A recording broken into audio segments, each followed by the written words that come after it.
sebelum malaikat yang diturunkan menyamar sebagai manusia untuk membasmi angkara murka kan. Babilonia itu zaman. Ya, di Babilonia, di Karbala. Dulu terkenal dengan sihir Karbala. Sampai sekarang ini dianut. Sihir Karbala itu berupa simbolis-simbolis seperti Freemason, Victoria terbalik itu di Manson sorry ya itu sihir bakal dia mengadakan simbol-simbol seperti Matahorus, anduk Baponet, obelis, piramid, mata satu Dajjal, itu sihir Karbala.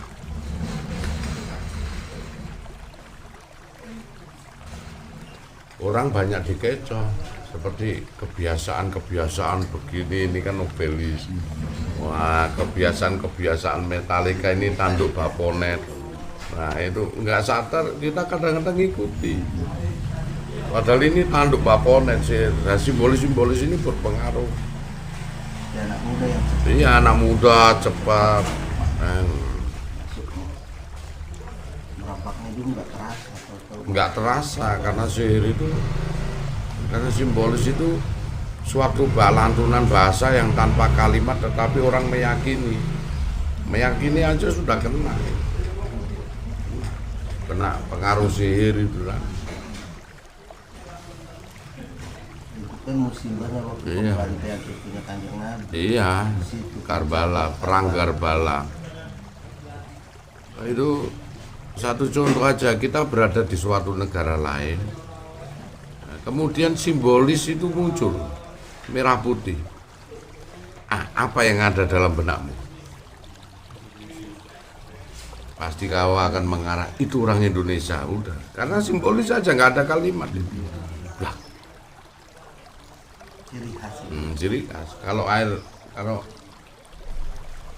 kain merah dipisahkan dengan kain putih diinjak tidak masalah, tapi disatukan biarpun seorang pezina sekalipun yang nganyam itu yang jahit diinjak-injak pasti kena. Itu simbolis itu bahaya, makanya efeknya itu mendarah daging.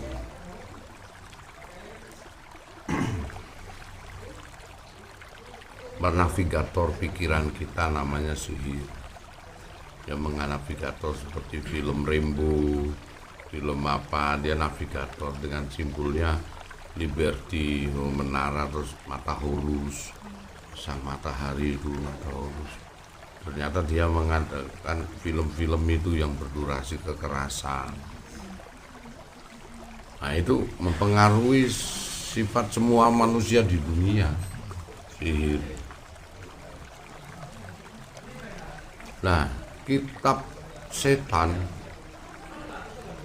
yang ada yang dititipkan sekte-sekte gereja itu yang durasinya 2 meter namanya Codex.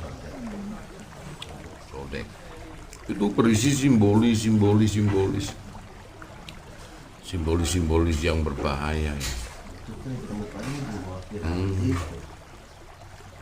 Sama dengan segitiga terbalik Freemason yang dipakai sekarang oleh kaum Israel Zionis. Nah, itu sihir semua. Sihir.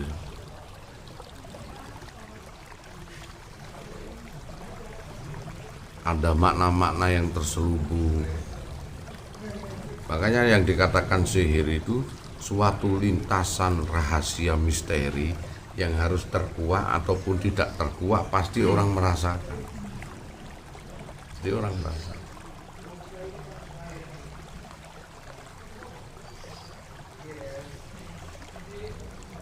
Sama dengan COVID-19 ini.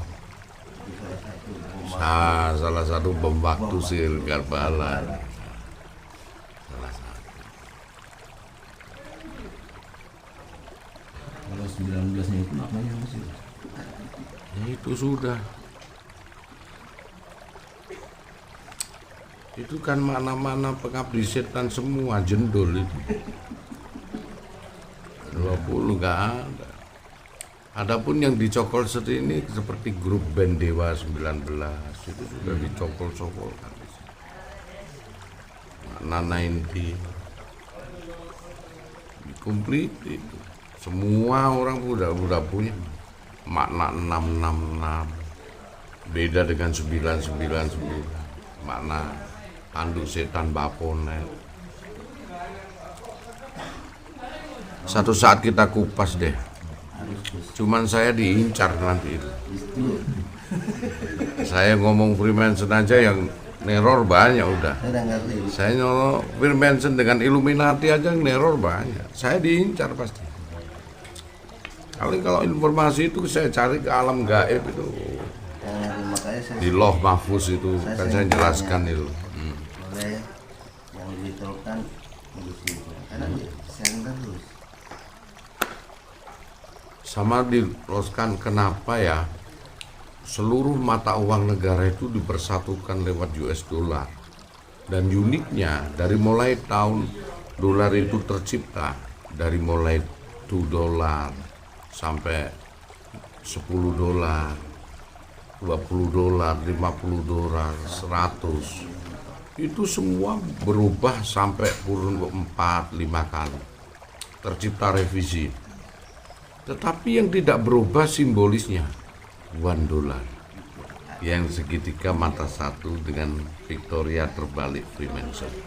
Nah itu kalau dibaca di dulangan dimensi dengan apa namanya, dengan kaca, kita bacanya di kaca, dia akan merujuk kepada Owen Dujjal. Bahasa Ibrani kami Dajjal. Sebetulnya itu mata satu. Dia selalu menggunakan mata dohirnya, tidak menggunakan mata hatinya. Menyusuplah dia merusak Islam dari dalam lewat university yang di Cambridge, terus di mana itu di British, akhirnya masuklah jadi aliran-aliran seperti Al-Qaeda, Wahabi, HTI, masuklah dia di sumsum seperti itu, yang menggunakan sisi mata dohir aja, tidak pernah menggunakan mata batin, memisahkan satu mata aja. Padahal manusia sudah dikasih simbolis sama Allah, punya 2 mata. Artinya ada mata dohir dan mata batin. Tapi Dajjal selalu menggunakan mata satu dia. Maksudnya mata dohir saja, bukan mata. Makanya kita harus mengerti tentang konteks ilmu yakin, ainul yakin, hakul yakin. Ilmu yakin itu apa yang kita lihat lewat panca indera, kemudian kita meyakini. Afala ta'lamun, afala tadakkarun, afala taqtilun, supaya kita berpikir kan.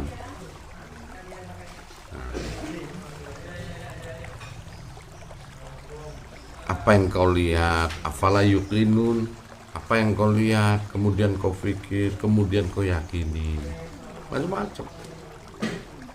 Berarti digetarkan ini. Kita tangkap panca indera, kita berpikir, kita getarkan hati, benar tidak ini.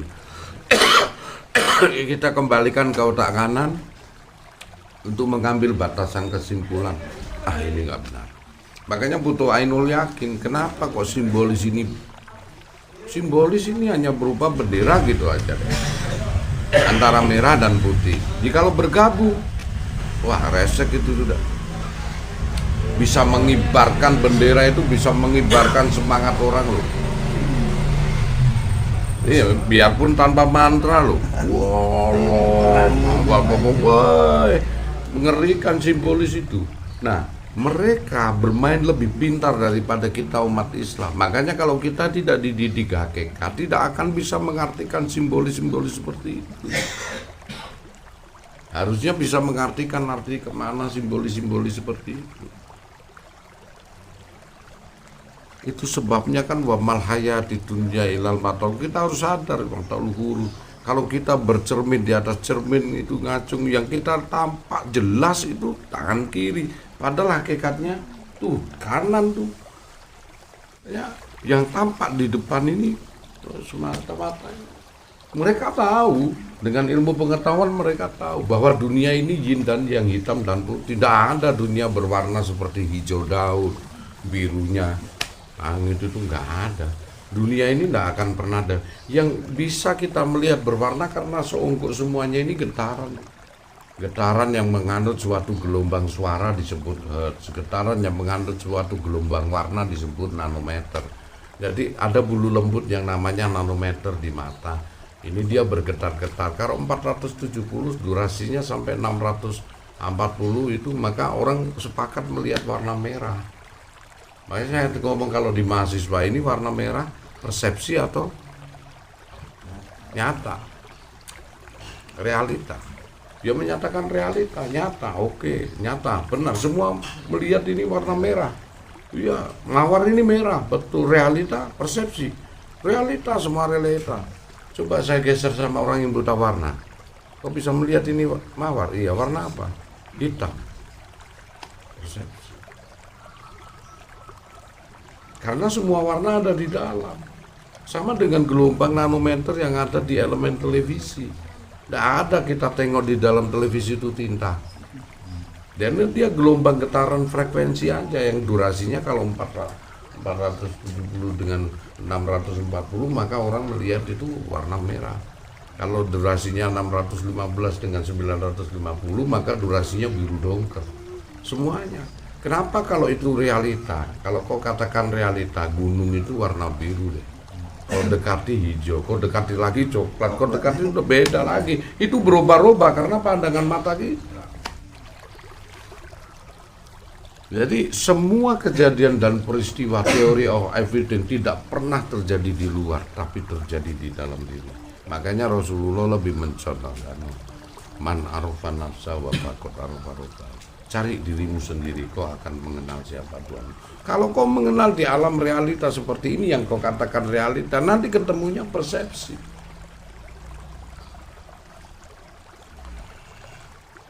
Jadi jangan ketipu dengan mata kita. Jangan ketipu. Ada satu tembok 3 meter kau bisa lompati. Mata kita tidak akan bisa tembok yang setinggi 3 meter. Tetapi kalau tembok itu dibangun dengan jarak tempuh 1 kilometer, dia serasa seolah-olah kau bisa melompati tembok.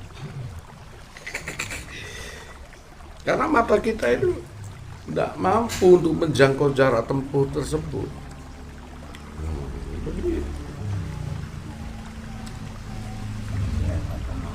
Aduh. Ya jenrek.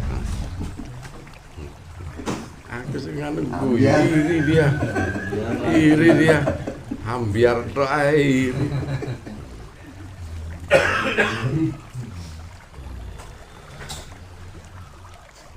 Realita itu suatu keadaan yang memang benar nyata. Kita belum mengalami realita.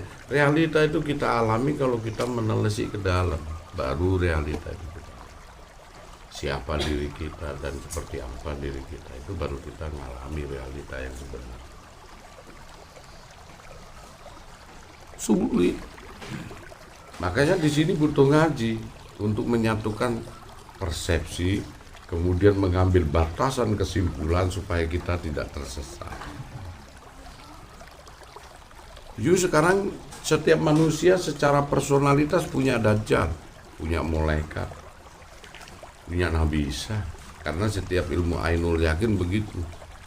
Jadi Allah menyatakan di suatu masa itu kau akan didatangi dajjal-dajjal dari golongan.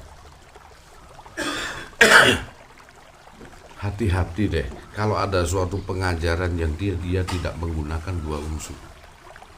Karena Allah menciptakan keseimbangan itu 2 sistem. Ada laki dan perempuan, ada kehidupan, ada siang dan malam, ada panas dan dingin, ada dohir dan batin.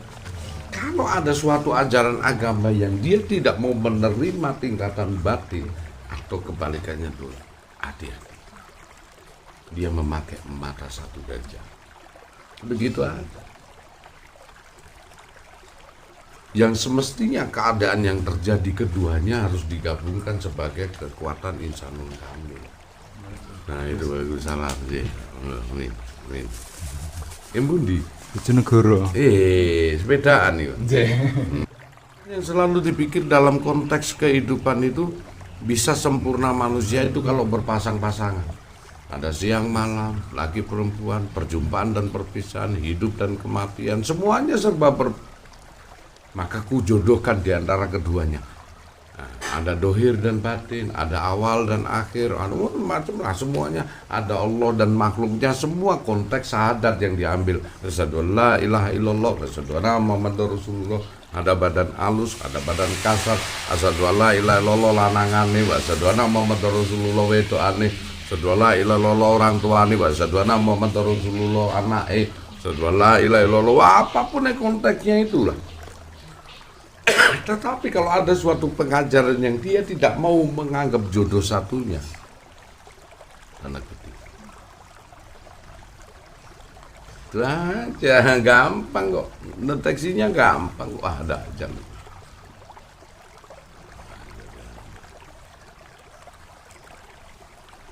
Ada suatu aliran Wahabi, kalau di sini ada HTI, ada Salafi, sekarang Wahabi berganti Salafi, HTI, ada lagi LDII, dulu Darul Hadis, Darul Arkom, kemudian Lemkari, sekarang dikenal karena dihapus-hapus jadi LDII, macam-macam, Mujahidin, Al-Qaeda, ISIS, semua bentukan baik. Kalau dia konteksnya tidak menggunakan mata batin, yang perlu diingat, Allah mampu dikenal di mana?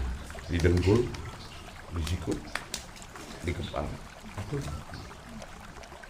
Allah sudah menyatakan lu di Nabi Musa, jikalau eksistensiku kuberikan kepada bumi maka dia hancur lebur, jikalau eksistensiku kuberikan kepada alam semesta maka runtuhlah segala hukum, jikalau eksistensiku kuberikan kepada gunung maka berhamburkan. Hai Musa, hanya satu yang mampu menampung eksistensiku, hati manusia. Nah, bagaimana kalau kamu itu dipisahkan dengan kekuatan batin, berarti kamu disengaja dijauhkan dengan biarpun dia bersorban sekalipun syirik, berarti kamu sengaja dipisahkan dengan. Kalau Allah menyatakan yang mampu menampung di seluruh alam semesta hanya satu hati manusia. Nah, nek you dipisah dari konteks batin, berarti gue dipisah karo Dajjal, dipisahkan dengan Allah. Karena yang mampu nampung kita menyelidiki di batin manusia. Jadi gitu, segala sesuatu yang bermata satu logo Dajjal, biarpun dia berbusana apapun, syariat sekalipun, dia tidak menggunakan mata hatinya untuk bisa mencerna ayat-ayat. Picik ya. Katanya mereka, kalau orang sing cingkrangan yang dipotong kainnya di atas tumit adalah orang yang umatnya Kanjeng Nabi. Pada saat itu, apakah Nabi Muhammad tidak ada kebijakan? Apakah surganya dihargai dengan katoan cingkrang dan jenggotan? Murah sekali surga itu. Dalam zaman dulu itu belum ada orang yang merapat, kita berjuang hebat. Hingga akhirnya ada suatu hadis yang mana yang membunuh dan yang dibunuh sama-sama masuk surga. Kenapa? Dia lupa, yang satunya dari Jeddah, yang satunya dari Madinah, satunya dari Thaif. Berkumpul, dia nggak tahu itu temannya. Hingga dibunuh karena mukanya orangnya Arab semua. Dibunuh, itu tadi temanmu yang kau bunuh itu. Waduh, ini enggak ada dalil mengatakan 4 perkara itu tadi. Orang yang membunuh dan dibunuh sama-sama masuk surga. Ada orang yang membunuh dan dibunuh sama-sama masuk neraka, pododolime. Ada orang yang mati, yang membunuh justru masuk surga, yang dibunuh masuk neraka. Yang membunuh orang mukmin, yang dibunuh orang kafir. Ada orang yang membunuh masuk neraka, yang dibunuh masuk surga. Maka yang dibunuh itu, yang membunuh itu orang kafir, yang dibunuh orang mukmin. Gitu. Hingga begitu akhirnya Abu Bakar Umar bin Khattab menyatakan, cukur kumismu supaya membedakan siapa yang tidak berkumis, itu teman jangan kau bunuh. Cukurlah kumis jenggotan, karena wajahnya sama Arab. Kafir Quraisy dengan orang mukmin sama Arab. Itu asbabul nurul. Kalau mau menyelidiki Al-Quran, asbabul nujum. Kalau menyelidiki hadis, asbabul nurul. Lantas menang umat Islam. Perang Tadaruk menang. Kenapa? Diselidiki orang Yahudi. Oh, orang-orang kafir Quraisy. Ternyata dia bikin ciri. Yang tidak kumisan yang dibunuh. Lantas mereka cukur kumis semua. Perang semua, bunuh-bunuhan lagi. Nah, apa? Ingat turunlah suatu hadis yang dicontohkan Sayyidina Ali. Potong jubahmu di atas mata kaki. Itu umat Rasul saat perang, karena belum ada tailor yang bikin seragam. Saat perang karena wajahnya sama. Akhirnya yang singkrangan itu umat Rasul jangan dibunuh. Sampai sekarang nggak perang itu umat Rasul itu singkrangan. Tadi mlebu nang plaza ya wagu. Musime koyok ngene celana jinjinan singkrang. Makanya kalau Islam itu Quran hadis tidak dijemak kias, tidak berlaku Quran untuk zaman sekarang. Sebutlah, peliharalah unta-untamu yang kamu ajak untuk berjihad di jalan Allah, termasuk kerja. Bukan perang toh jihad itu, termasuk kerja. Maka jihadlah kamu yang sebenar-benarnya jihad. Nah, pada konteks masanya seperti apa? Unta-untamu itu di situ di Al-Quran tidak dikatakan mobil. Dulu tunggangannya apa? Unta. Sekarang nggak ada unta. Mobil. Berarti ayat itu kalau dijemakiaskan, peliharalah mobil-mobilmu yang kamu ajak berjihad di jalan Allah. Bekerja nantinya kan begitu. Anak unta yang kusanton dipoyoi. Kusanton gedeng. Numpak untung ini. Sunah Rasul. Alah ndut. Kita naik aja naik onta Gus. Akhirnya kebun binatang yang rugi, untune nang kebun binatang kabeh kan dodolan unta nang kene. Maksudnya gitu. Coba berapa tahun umat Islam itu mendiskriminasikan memfitnah juga anjing. Padahal 10 binatang yang masuk surga termasuk anjingnya Ashabul Kahfi. Dan di surat Al-Maidah ayat 4 justru disarankan Allah untuk memelihara anjing. Baca sendiri itu seluruh Al-Quran. Peliharalah hewan-hewan yang kau ajak untuk berburu, yang kau latih untuk berburu, dan makanlah dari hasil tangkapan binatang. Nah, sekarang dibedakan mana anjing yang tidak diperbolehkan, mana yang diperbolehkan. Cak, anjing sekarang ini samponya yu kalah. Yu sanslik renjoy sergone 20.000. Anjing saiki 250.000 cak sampune cak. Kalah wangi kon. Lihat surat Al-Maidah ayat 4. Saran malah oleh Allah. Dan 10 binatang yang masuk surga termasuk anjingnya Ashabul Kahfi. Kenapa kok fitnah? Yang tidak diperbolehkan itu anjing saat dibikin perang Tadaruk saat itu. Kenapa? Umat Islam itu dulu kalau mati kan suhadanya, bapak-bapaknya kalau dimakamkan, diunduh-unduh, dijugili, mayatnya dikeluarin.